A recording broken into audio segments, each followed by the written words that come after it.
talagang tayo mga Filipino Catholics, matindi ang debosyon kay Maria.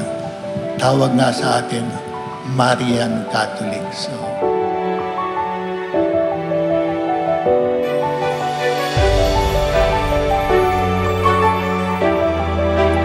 O makapangyarihan at walang hanggang Diyos, inihanda mo sa pakikisa ng Espiritu Santo ang katawan at kaluluwa ni Maria, maluwalhating Birhen at Ina, upang siya'y maging karapat-dapat na tahanan ng iyong anak. Loobin mo na sa kanyang pananalangin ay maligtas kami sa lahat ng kasamaan, kaya mang buong galak naming pinararangalan siya alang-alang kay Kristong aming Panginoon.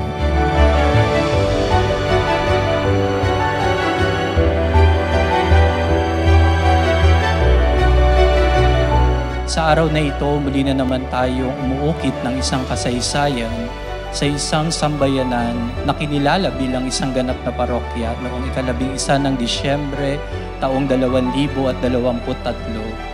Halos buwan pa lang ang nakakalipas, ngayon ay atin ang ipinagdiriwang ang kauna-unahang kapistahan ng ating patrona, si Maria Mapagampon sa mga Kristiyano. Kaya may dahilan upang tayo magpuri at magpasalamat sa Diyos sa biyayang ito kasama ang ating mahal na ina at patrona.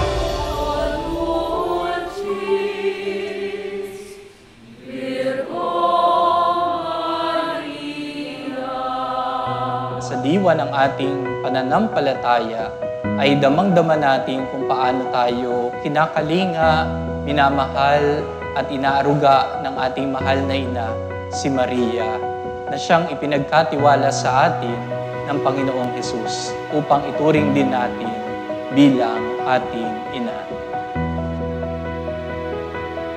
Pinapakita sa atin na ang pag-aampon ay may higit na kahulugan.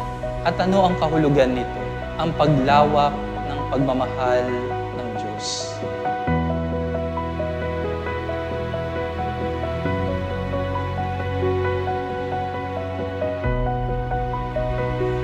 Ibig sabihin, hindi lamang natatali ang pagmamahal niya sa mga taong malapit sa Kanya.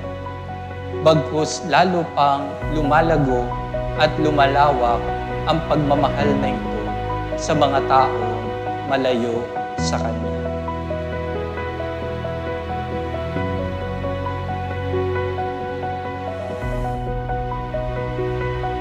Nang si Jesus ay nakabayubay sa krus, sinabi ni Jesus sa kanyang minamahal na alagad, "Anak, narito ang iyong ina." Di ba ina siya ni Jesus? Bakit ngayon ina na rin natin si Maria? Kasi inampon tayo ni Maria. Itinuring niya tayo anak. Itinuring tayo ni Jesus na kanyang mga kapatid. Hindi tayo itinuring na iba, bagkus itinuring tayo bahagi ng kanilang pamilya. Itinuring tayo mahalagang bahagi ng pamilya ni Jesus, ng banal na mag-anak.